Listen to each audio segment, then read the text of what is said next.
ꯃꯌꯥꯝ ꯉꯁꯤꯁꯦ ꯑꯃꯨꯛ ꯑꯩꯈꯣꯏ ꯅꯍꯥꯟ ꯃꯅꯤꯄꯨꯔꯗꯒꯤ ꯃꯩꯇꯩ ꯅꯨꯄꯤ ꯃꯆꯥ ꯑꯃꯈꯛꯇ ꯑꯩꯈꯣꯏꯒꯤ ꯀꯩꯅꯣꯗ ꯊꯥꯡꯅ ꯊꯤꯟꯒꯦ ꯇꯧꯔꯛꯄ ꯑꯗꯨꯒ ꯑꯩꯈꯣꯏꯒꯤ ꯐꯤꯖꯤꯀꯦꯜꯂꯤ ꯑꯦꯇꯦꯛ ꯇꯧꯔꯛꯄ ꯍꯥꯏꯇꯥꯔꯦ ꯂꯥꯏꯐ ꯑꯦꯇꯦꯝ ꯇꯧꯔꯛꯄꯗꯨꯒꯤ ꯃꯇꯥꯡꯗ ꯃꯈꯥ ꯇꯥꯕ ꯄꯥꯎꯗꯝ ꯈꯔ ꯃꯌꯥꯝꯗ ꯑꯩꯈꯣꯏꯒꯤ ꯍꯥꯏꯖꯔꯛꯀꯦꯅ ꯉꯁꯤꯒꯤ ꯚꯤꯗꯤꯑꯣꯁꯦ ꯁꯦꯝꯖꯔꯛꯄꯅꯤ ꯀꯩꯅꯣꯗꯣ ꯊꯧꯗꯣꯛꯇꯣ ꯀꯃꯥꯏꯅ ꯊꯣꯛꯈꯤꯕꯅꯣ ꯍꯥꯏꯕꯗꯣ ꯉꯁꯤ ꯑꯩꯈꯣꯏꯒꯤ ꯁꯝꯂꯞꯄ ꯑꯃꯨꯛ ꯈꯤꯇꯪ ꯍꯥꯏꯖꯔꯛꯀꯦ ꯀꯩꯅꯣꯁꯦ ꯊꯧꯗꯣꯛꯁꯤ ꯊꯣꯛꯈꯤꯕ ꯃꯇꯝꯗ ꯑꯩꯈꯣꯏꯒꯤ ꯀꯩꯅꯣ ꯇꯧꯔꯤꯁꯤ ꯕꯤꯛꯇꯤꯝ ꯑꯣꯏꯔꯤꯕ ꯅꯨꯄꯤ ꯃꯆꯥꯁꯦ ꯃꯥꯁꯨ ꯑꯩꯈꯣꯏꯒꯤ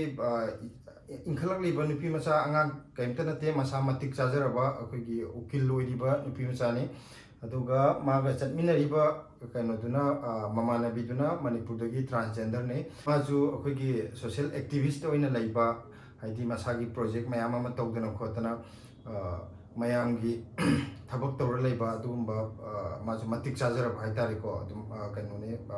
ꯑꯗꯨꯒꯨꯝꯕ ꯃꯤꯁꯛ ꯑꯃꯅꯤ ꯃꯈꯣꯏ ꯑꯅꯤꯃꯛ ꯑꯉꯥꯡ ꯃꯆꯥ ꯏꯟꯈꯠꯂꯛꯂꯤꯕ ꯑꯉꯥꯡ ꯑꯃꯠꯇ ꯅꯠꯇꯦ ꯃꯁꯥꯒꯤ ꯁꯤꯟꯐꯝ ꯑꯃꯃꯝ ꯄꯥꯏꯔꯒ ꯃꯇꯤꯛ ꯆꯥꯅ ꯂꯩꯕ ꯃꯤ ꯉꯥꯛꯇꯅꯤ ꯃꯈꯣꯏ ꯑꯅꯤꯁꯤꯅ ꯉꯁꯥꯏ ꯄꯥꯔꯛꯇꯨꯗ ꯂꯩꯁꯨꯒꯩ ꯌꯥꯝꯅ ꯁꯥꯠꯄ ꯃꯇꯝ ꯑꯣꯏꯕꯅꯤꯅ ꯉꯥꯏꯍꯥꯛ ꯀꯨꯝꯊꯔꯒ ꯑꯩꯈꯣꯏꯒꯤ ꯄꯥꯔꯛꯇꯨꯗ ꯉꯥꯏꯍꯥꯛ ꯆꯠꯂꯤꯉꯩꯗꯅꯦ ꯑꯩꯈꯣꯏꯒꯤ ꯑꯗꯨꯗ ꯂꯩꯔꯝꯕ ꯅꯨꯄꯥ ꯃꯆꯥ ꯈꯔꯅ ꯀꯩꯅꯣ ꯇꯧꯔꯛꯄꯅꯤ ꯃꯣꯏꯗ ꯍꯥꯏꯗꯤ ꯌꯥꯝꯅ ꯇꯥꯍꯩꯗꯕ ꯌꯥꯝꯅ ꯐꯖꯗꯕ ꯋꯥ ꯉꯥꯡ ꯇꯧꯔꯒ ꯂꯛꯅꯔꯛꯄ ꯌꯥꯝ ꯀꯔꯦꯝꯅꯔꯛꯄ ꯇꯧꯕꯗꯨꯗ ꯅꯣꯏ ꯑꯗꯨ ꯇꯧꯒꯅꯨ ꯈꯣꯠꯀꯅꯨ ꯍꯥꯏꯔꯨꯕꯗꯨꯗ ꯑꯩꯈꯣꯏ ꯈꯪꯍꯧꯗꯅ ꯉꯁꯥꯏꯒꯤ ꯀꯩꯅꯣ ꯑꯃꯅ ꯅꯨꯄꯥ ꯃꯆꯥꯅ ꯆꯣꯡꯁꯤꯜꯂꯒ ꯉꯁꯥꯏꯒꯤ ꯁꯣꯛꯏꯕ ꯑꯉꯥꯡꯁꯦ ꯁꯤꯗꯩꯗ ꯂꯩꯁꯥꯕꯤ ꯃꯆꯥꯁꯦ ꯃꯥꯒꯤ ꯃꯃꯥꯏꯗ ꯀꯤꯟ ꯊꯤꯜꯂꯛꯄꯅꯦꯕꯀꯣ ꯑꯗꯩꯗ ꯃꯉꯣꯟꯗ ꯀꯤꯟ ꯊꯤꯜꯂꯛꯄꯗꯨꯗ ꯍꯥꯏꯗꯤ ꯁꯨꯝ ꯋꯥꯔꯤ ꯁꯥꯟꯅꯔꯝꯃꯒ ꯀꯤꯟꯅ ꯍꯦꯛꯇ ꯈꯪꯍꯧꯗꯅ ꯐꯠꯂꯥꯎ ꯊꯤꯜꯂꯛꯄꯗꯨꯗ ꯃꯥꯁꯨ ꯍꯥꯟꯅ ꯑꯦꯛꯁꯄꯦꯛ ꯇꯧꯗꯕ ꯍꯥꯏꯇꯥꯔꯦ ꯑꯗꯨꯗꯤ ꯍꯥꯏꯗꯤ ꯁꯨꯝ ꯈꯪꯗꯅ ꯈꯪꯍꯧꯗꯅ ꯀꯩꯅꯣ ꯇꯧꯔꯒ ꯃꯉꯣꯟꯗ ꯊꯛ ꯂꯥꯎ ꯀꯤꯟ ꯊꯤꯟꯖꯤꯜꯂꯛꯄ ꯍꯥꯏꯁꯦ ꯃꯤꯁꯦ ꯇꯔꯪ ꯆꯠꯇꯣꯏꯅꯤ ꯉꯥꯎꯗꯣꯏꯅꯤꯗꯅ ꯑꯗꯨꯃꯥꯏꯅ ꯇꯔꯪ ꯆꯠꯂ ꯉꯥꯎꯔ ꯂꯩꯔꯤꯉꯩꯗꯨꯗ ꯑꯃꯨꯛ ꯑꯩꯈꯣꯏꯒꯤ ꯃꯣꯏ ꯑꯍꯨꯝ ꯃꯔꯤ ꯂꯩꯕꯗꯨꯗ ꯑꯃꯅ ꯑꯃꯨꯛ ꯊꯥꯡ ꯑꯁꯥꯡꯕ ꯑꯃ ꯁꯠꯇꯣꯛꯑꯒ ꯊꯤꯟꯒꯦꯅ ꯇꯧꯕꯁꯤ ꯎꯕꯗꯒꯤ ꯃꯣꯏꯁꯦ ꯍꯩꯁ ꯃꯁꯤꯗꯤ ꯀꯩꯅꯣ ꯇꯧꯔꯦ ꯃꯑꯣꯡꯅꯦ ꯍꯥꯏꯔꯒ ꯃꯈꯣꯏꯁꯦ ꯃꯐꯝꯗꯨꯗꯒꯤ ꯆꯦꯟꯅꯕ ꯍꯣꯠꯅꯕꯗꯨꯗ ꯇꯥꯟꯅ ꯃꯣꯏꯅꯁꯨ ꯐꯨꯅꯕ ꯊꯥꯡꯗꯨꯅ ꯊꯤꯟꯅꯕ ꯍꯣꯠꯅꯔꯛꯄ ꯑꯗꯒꯤ ꯑꯉꯥꯡ ꯅꯨꯄꯤ ꯃꯆꯥꯗꯨꯁꯨ ꯃꯣꯏ ꯑꯅꯤꯗꯨꯁꯨ ꯍꯥꯏꯗꯤ ꯀꯩꯅꯣ ꯇꯧꯔꯒ ꯍꯥꯏꯗꯤ ꯍꯟꯅ ꯌꯦꯡꯉꯒ ꯀꯟꯅ ꯍꯥꯏꯗꯤ ꯆꯦꯟꯅꯕ ꯍꯣꯠꯅꯕꯗꯨꯗ ꯉꯁꯥꯏꯒꯤ ꯁꯣꯛꯏꯕ ꯅꯨꯄꯤ ꯃꯆꯥꯁꯦ ꯃꯥꯁꯦ ꯇꯨꯁꯟꯕꯅꯦꯕ ꯑꯗ ꯃꯥꯁꯨ ꯇꯨꯁꯜꯂꯀꯥꯟꯗ ꯍꯧꯒꯠꯂꯒ ꯑꯃꯨꯛ ꯆꯦꯟꯅꯕ ꯇꯧꯔꯤꯉꯩꯁꯤꯗ ꯉꯁꯥꯏ ꯃꯣꯏ ꯃꯔꯛꯇꯨꯗꯒꯤ ꯑꯩꯈꯣꯏ ꯀꯩꯅꯣ ꯍꯧꯖꯤꯛ ꯑꯩꯈꯣꯏꯅ ꯃꯃꯥꯡꯗꯁꯨ ꯍꯥꯏꯈꯤꯕ ꯄꯦꯇꯤ ꯀꯩꯅꯣ ꯇꯤꯡꯈꯪ ꯄꯥꯟꯕ ꯃꯥꯟꯕ ꯑꯩꯈꯣꯏꯒꯤ ꯏꯟꯈꯠꯂꯛꯄ ꯑꯉꯥꯡꯁꯤꯡꯅꯒ ꯌꯥꯝꯅ ꯁꯤꯖꯤꯟꯅꯕ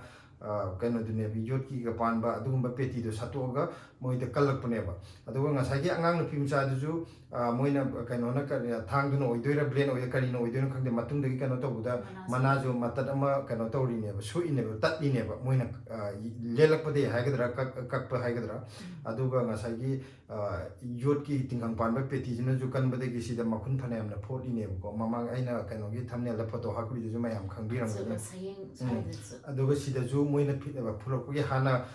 ꯀꯤꯟꯅ ꯑꯃꯨꯛꯀ ꯊꯤꯜꯂꯛꯄ ꯅꯠꯇꯦ ꯃꯣꯏꯅ ꯍꯥꯟꯅ ꯀꯤꯟꯅ ꯊꯤꯟꯕ ꯐꯨꯕ ꯈꯣꯠꯄꯗꯤ ꯍꯧꯔꯛꯈ꯭ꯔꯕꯅꯦꯕ ꯑꯗꯨꯗꯩꯗ ꯍꯥꯏꯗꯤ ꯁꯨꯝ ꯋꯥꯔꯤ ꯁꯥꯟꯅꯔꯝꯃꯒ ꯑꯗꯨꯃꯥꯏꯅ ꯍꯦꯛꯇ ꯈꯪꯍꯧꯗꯅ ꯑꯦꯇꯦꯛ ꯇꯧꯔꯛꯄꯗꯨꯗꯒꯤ ꯃꯣꯏꯁꯨ ꯉꯥꯎꯕꯣꯏ ꯀꯔꯤꯕꯣꯏ ꯇꯔꯪ ꯆꯦꯠꯇꯅ ꯍꯤꯡꯅꯕꯅ ꯆꯦꯟꯕꯅꯦꯕ ꯇꯧꯔꯤꯁꯦ ꯑꯗꯨꯃꯥꯏꯅ ꯍꯧꯖꯤꯛ ꯑꯦꯇꯦꯛ ꯇꯧꯔꯛꯄꯒꯤ ꯃꯑꯣꯡꯁꯦ ꯑꯗꯨꯗꯨꯅꯦꯕ ꯇꯧꯔꯤꯁꯦꯀꯣ ꯍꯥꯏꯗꯤ ꯃꯣꯏꯅ ꯊꯥꯡ ꯄꯥꯏꯔꯛꯄ ꯄꯦꯇꯤꯅ ꯀꯜꯂꯛꯄ ꯑꯗꯨꯃꯥꯏꯅ ꯇꯥꯟꯅ ꯇꯨꯔꯃꯛꯇꯗꯁꯨ ꯍꯥꯏꯗꯤ ꯅꯨꯄꯥ ꯃꯆꯥꯒ ꯅꯨꯄꯤ ꯃꯆꯥꯒ ꯍꯥꯏꯁꯦ ꯃꯥꯅ ꯄꯣꯟꯇꯦ ꯆꯦꯟꯕꯗ ꯑꯗꯨ ꯅꯨꯄꯤ ꯃꯆꯥꯗꯨꯅ ꯆꯦꯟꯅꯕ ꯍꯣꯠꯅꯕꯗ ꯈꯣꯠꯇꯧꯕꯗꯨꯗ ꯇꯨꯔꯦꯅ ꯊꯣꯛꯇꯕ ꯑꯗꯩ ꯍꯥꯏꯔꯤꯕ ꯊꯧꯗꯣꯛꯁꯦ ꯊꯣꯛꯄ ꯃꯇꯝꯁꯤꯁꯨ ꯈ꯭ꯋꯥꯏꯗꯒꯤ ꯑꯩꯈꯣꯏꯒꯤ ꯄꯥꯔꯛꯇ ꯒꯥꯔꯗꯦꯟꯗ ꯃꯤ ꯇꯤꯟꯕ ꯃꯇꯝꯅꯦꯕ ꯅꯨꯃꯤꯗꯥꯡ ꯋꯥꯏꯔꯝꯒꯤ ꯂꯣꯏ ꯊꯣꯛꯅꯔꯛꯄ ꯃꯇꯝ ꯑꯗꯨꯒ ꯃꯐꯝꯗꯨꯁꯨ ꯃꯤ ꯃꯌꯥꯝ ꯑꯃ ꯇꯤꯜꯂꯤꯅꯦꯕ ꯑꯗ ꯃꯤ ꯀꯅꯥꯝꯇꯅ ꯀꯔꯤꯝꯇ ꯍꯥꯏꯗꯅ ꯇꯧꯒꯅꯨ ꯈꯣꯠꯀꯅꯨ ꯍꯥꯏꯗꯅ ꯍꯥꯏꯗꯤ ꯚꯥꯕꯣꯛ ꯑꯣꯏꯅ ꯂꯣꯏ ꯌꯦꯡꯉ ꯂꯩꯕꯗꯣ ꯇꯨꯃꯤꯟꯅ ꯃꯥ ꯊꯣꯛꯄ ꯇꯧꯔꯒ ꯌꯦꯡꯉꯀꯥꯟꯗ ꯋꯥꯍꯩ ꯑꯃꯇꯅ ꯍꯥꯏꯗꯅ ꯂꯩꯔꯒ ꯉꯁꯥꯏ ꯈꯨꯗꯣꯡ ꯊꯤꯕ ꯇꯥꯔꯤꯁꯦ ꯅꯣꯏꯗ ꯐꯩ ꯐꯠꯇꯦꯅ ꯀꯔꯤꯝꯇ ꯍꯥꯏꯗꯕꯤꯅꯦꯕ ꯇꯧꯔꯤꯁꯦ ꯑꯗꯨꯗꯨꯅꯦꯕ ꯌꯥꯝ ꯐꯖꯗ꯭ꯔꯤꯁꯦꯀꯣ ꯑꯗꯨꯒ ꯑꯩꯈꯣই ꯗꯦꯜꯂꯤ ꯄꯨꯂꯤꯁꯅꯁꯨ ꯌꯥꯝꯅ ꯊꯋꯥꯏ ꯌꯥꯎꯅ ꯌꯥꯝꯅ ꯊꯨꯅ ꯊꯕꯛꯁꯦ ꯄꯥꯏꯈꯠꯄꯤꯔꯛꯑꯦ ꯃꯥꯜꯕꯤꯌꯥ ꯅꯒꯔꯒꯤ ꯗꯤꯁꯤꯄ꯭ꯂꯤꯟꯅ ꯇꯥꯛꯄꯤꯔꯛꯄꯒꯤ ꯃꯇꯨꯡ ꯏꯟꯅ ꯃꯣꯏ ꯃꯤ ꯃꯔꯤ ꯐꯥꯒꯠꯂꯦꯅ ꯊꯧꯗꯣꯛꯁꯤꯗ ꯆꯦꯟꯅꯕ ꯃꯣꯏ ꯃꯔꯤ ꯐꯥꯒꯠꯂꯦꯅ ꯑꯗꯨꯃꯥꯏꯅ ꯍꯥꯏꯕꯤꯔꯛꯑꯦꯀꯣ ꯑꯗꯨꯒ ꯍꯧꯖꯤꯛꯃꯛ ꯃꯣꯏꯒꯤ ꯃꯁꯛ ꯀꯩꯅꯣ ꯇꯧꯕꯗꯤ ꯃꯁꯛ ꯃꯃꯤꯡ ꯍꯥꯏꯗꯣꯛꯄꯗꯤ ꯈꯖꯤꯛꯇꯪ ꯍꯧꯖꯤꯛꯃꯛꯀꯤ ꯑꯣꯏꯅꯗꯤ ꯅꯨꯡꯉꯥꯏꯖꯗ꯭ꯔꯤ ꯃꯔꯥꯜ ꯂꯩꯔꯤꯕ ꯃꯤꯁꯦ ꯑꯩꯈꯣꯏꯒꯤ ꯖꯨꯕꯦꯅꯥꯏꯜ ꯑꯣꯏꯕꯅꯤꯅ ꯃꯣꯏꯒ ꯃꯣꯏꯒ ꯆꯥꯅꯕ ꯃꯇꯤꯛ ꯆꯥꯕ ꯄꯥꯅꯤꯁꯃꯦꯟꯗꯤ ꯄꯤꯒꯅꯤ ꯈꯣꯠꯀꯅꯤ ꯃꯔꯥꯜ ꯂꯩꯕ ꯗꯟꯗꯤꯗꯣ ꯄꯤꯒꯅꯤ ꯑꯗꯨꯃꯥꯏꯅ ꯇꯥꯛꯄꯤꯔꯛꯑꯦ ꯃꯈꯥ ꯇꯥꯕ ꯄꯥꯎꯗꯅ ꯀꯔꯤ ꯂꯩꯒꯦ ꯍꯥꯏꯕꯗꯨꯁꯨ ꯑꯩꯈꯣꯏ ꯃꯇꯝꯒꯤ ꯃꯇꯨꯡ ꯏꯟꯅ ꯍꯥꯏꯖꯔꯛꯀꯦ ꯑꯗꯒꯤ ꯑꯩꯅ ꯉꯔꯥꯡ ꯊꯥꯒꯠꯆꯈꯤꯕ ꯚꯤꯗꯤꯑꯣꯗꯨꯒꯤ ꯃꯇꯥꯡꯗꯁꯨ ꯑꯩꯈꯣꯏꯒꯤ ꯃꯌꯥꯝ ꯀꯃꯦꯟ ꯃꯌꯥꯝ ꯄꯤꯔꯛꯑꯦ ꯑꯩꯈꯣꯏꯒꯤ ꯅꯨꯡꯉꯥꯏꯇꯦ ꯈꯣꯠꯇꯦ ꯑꯗꯨ ꯐꯩ ꯐꯠꯇꯦ ꯍꯥꯏꯗꯤ ꯃꯌꯥꯝ ꯄꯤꯔꯛꯄꯗꯨꯗꯅꯦ comment khitang akhoi kano tawbuda tabda haigdra paabdi yamna nungaijadaba comment khare yaure atugi matangda ju khitang chingdokchege ai ju kaudana ban khitang ai sidede isanjabne comment do kano je comment am khak kano tawe ko ai je video di namaudraba video namauroga di phagadone mamangda arunachal gi nupi ahumgi wathok thoki bidaju video namaubadagi adamai viral chalandana mayam kano tawrine akhoi gi irang sagatpa ngamine adu kano tawrgadi photo namauroga di phagadone na hairpa yawe ko adu yam chume photo namagadi akhoi gi damakta yam proof haidi evidence to oiduneba adu weragaju akhoi gi thoiba thogdok ani je yam thina kheneba amadudi yumda leiraga moi masin masinda khatnabaneba ko adu masinda khatnabaduna adum kana khoi phone lawthoga video nambadu kaisu kaideba aduna namineba ko aduga nahana khoi gi kaino jida Manipur gi angang gi thoiba thogdok sidi karino sum wari watai saringai da hekta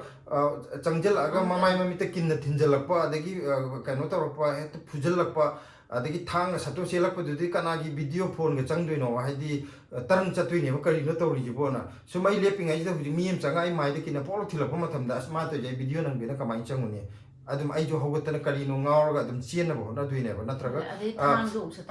haidi ai nupa masin orga na chongjala phuna dorini adu moidi nupa masin duga nupi duga di phuna ba yadamnina hingna ba chien ba duda haidi phone number idumadi adumadi oithore ko adumna phone gi duma wafam dumadi sigi matang gi yaroi adagi atopa amana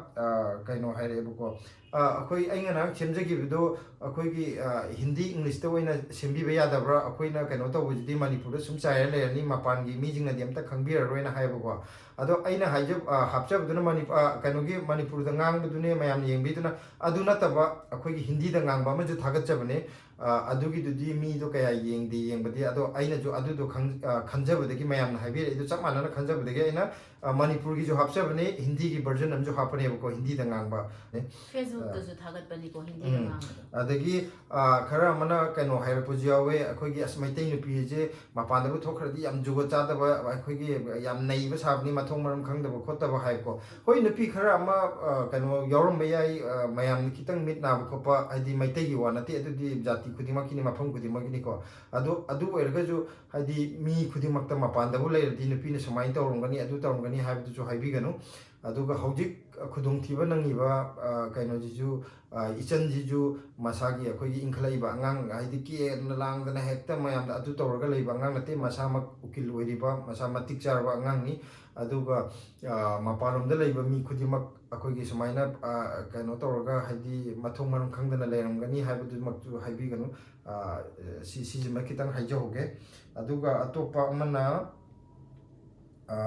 Manipur da irang thu eki na Delhi da chelaga Delhi da ne hena khudong thiba nangaba hena kitang tab da phajada bam yaure ko ai Delhi da leiba mi khudimak Manipur irang leire na loina chelaga leiba nate sidai da Delhi da leiba kaino je Manipur irang leitringai da ki hongna mayam am leira abani ko irang leiraga lakudi mi khar khaktani hana digi loi leiraga masagi thabak tawduna ko tana leirabane adu mayam na mapanda chalaga leiningo na adu haiba ju yawe haidi Manipur da halaga leigi di leitadana haibado mapanda leiraga thabak tawba haije Manipur da leiraga thabak tawba haije di kano yamna hauji ngo Manipur da kayam thabak phangdaba masing yamna leiba adagi thabak phangaga ju natai chaba thabak phangdaba adumba mayam leibase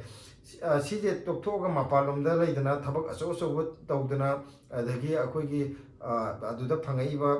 paisa mayam income mayam jina Manipur gi economy da aso mateng pangineba akhoi na talaiba mapanda leiba mayam jina talaije aduna sina Manipur khakta da confine tawgi mahuta mapalngi lamda haidi sumna India gi manung khakta natana atopa outside akhoi gi atopa country mayam da ju satlaga sumaina paisa talaktana akhoi gi economy da yam chawna mateng pangi je siju yamna tangai phadaba potlana aidi khanjai aduga Manipur khakta da akhoi sursu naisalaga leigani Manipur khakta da akhoi loina mak thabak phangni haibadu ju leitabani si mapanda leibi ju yamna tangai phadabra na khanjai aduga kaino ama hangbira puju yawe akhoi gi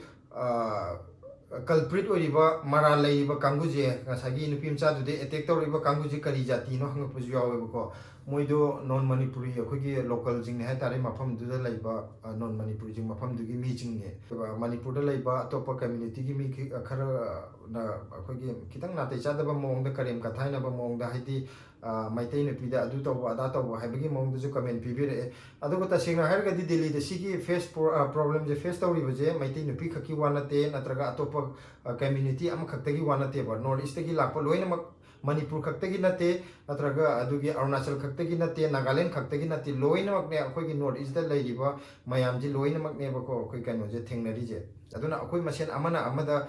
कइनो तौबा हाइदि असनोइगिदा अदु तौबा हाइदि करी हाइतारे करेम कथाइना बे मोंगजे तौबजे तौबिगनु हाइदि इसामक्सु सिदैदे यावरिबनिको हाइदि खुदोंथिबा नंगिबजे अदुदुना सिदि यामना वाखन थेनबा कइनोनेना लौजगे अदुगा अखोइगी आइगी वीडियोगी कमेंटदा अखोइददि थोक्ते काइना हाइरक्पा अदुसु अखोइददि थोक्ते हाइबजे लैरिबा मी खुदिमक दिल्लीदा लैबा खुदिमकता लोइना चप मानना खुदोंथिबा थोकनी हाइबा लैते अदुगा लैरिबा मी अखोइगी मणिपुरदगी ओइरो नत्रगा any north east की state अमदगी लाखो ओइरो दिल्लीदा लैरिबा मयामजे हेक्ता मफम यामना सेफ्टी ओइबा मफमदा लोइनमक लैबा ngamni हाइबजु कैसु लैते खुदमोइना आइंगोंदा थोक्तरगदी अतोपदजु थोइ हाइबजु लैते सी युमदगी करिगुंबा खरा पैसा तानाबा नत्रगा महि मसिंग तमनाबा न लाइनी अदुदुना हाइदि यामना कइनो तौबा सोसाइटी गुंबा अचौ अचौबा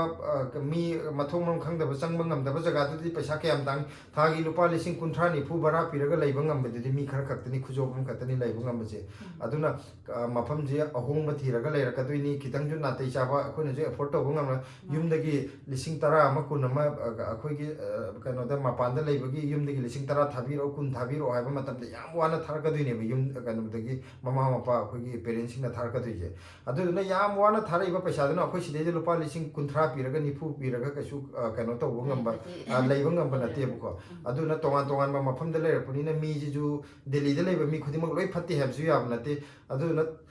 मीजे अफबजु यावी फत्तबजु यावी अदुगा मीजे खितंग चौखटपजु यावी चौखटबजु यावी अखोइजु अखोइगी इनकमगी मतुंगिना अखोइगी लैजरिबा पैसादुगी मतुंगिना जगाजे अदु फंगबा ngamba जगा जगादा थिरा लैनारपुनिना अदुम खुदोंग थिबजु अदुम लोइनमक थोकनादब नाते अदुना सुमाइना खुदोंग अम थिबदा अखोइददि थोक्तेना अखोइदि अदु तौदेना हाइबदुजु अदुमक्सु हाइबदा लोइना हाइदि चुमोइद्राना खली कइगिनोदा आई सामा आइना लैबा मफमजे यामना सेफ्टी ओइरेना आइदौना लोइ तौ हाइबजु याब नाते अदुगा कनागुंबा हमना पैसा पाइबा हमना अचौबा कइनो यामना सेफ्टी ओइबा सोसाइटी हमदा लैरगा याम पैसा बरा तांबा जगा हमदा लैबा ngambada मी खुदिमक लैबा ngamba नाते अदुदुना सुमाइना कितंग कमेंट पीबदजु नत्रगा करिगुंबा हम हाइबदजु कितंग खंदरगा हाइहन्निंगे हाइति ngakhtang kano tawdju mina tabda nuaitaba aduga kitang phajadaba wahiju ngaki sauningbana hairam babudi oirambajo ai adu orgaju kitang khantharaga haibiyo hogoksidhi sum nuaitabagi ne koinaga adagi akoi manipur dagi laiba community gi masel jingdajo hogji aigi comment ji da khatna ba yawe ko haidi noi maitin adu tawba natraga adu muslim na adu tawba natraga kuki na adu tawba nagana adu tawba yawe sidai the problem face tawri loina makni maitai khaktana te naga khaktana te kuki khaktana te aduga maitai pangan जुयावदब नते Meitei Pangan जिंजु सिदैदा अचौबा कइनो तौरिको अदुम problem यामना face तौरिको आइगा खंगनाबा अंगांजिंग मोय सिदैदा कइनोगी मयांजिंगना यामना उसी थौइदना तौरपगी वारी जु मयाम अम लै अदुदुना सिदैदा problem face तौरिजे अखोगी community अमा खक्ता कांगलुप अमा खक्ता नति लोइनमकनी अदुगा मणिपुर खक्ता जु नते अखोगी north east की state खुदिमककी कइनोदा खुदिमकतगी लाखो मियोय अयामबदनी लोइना तौरिजे अदुदुना कइनो तौबा मतमदा कमेंट पीबा मतमदा नत्रगा करिगुंबो वहाय अमा हाइबा मतमदा खजिक्तंग यामना वाखन थेनबा मोंगदा हाइबिदनाबा आई मयामदा हाइजगे ngasi oinadi akhoi video je matang hida loisinjarage aduga makha taba updatesing akhoi mayamda dum matang matang gi oina share tokjarake to ngasi gi oinadi loisinjarage maya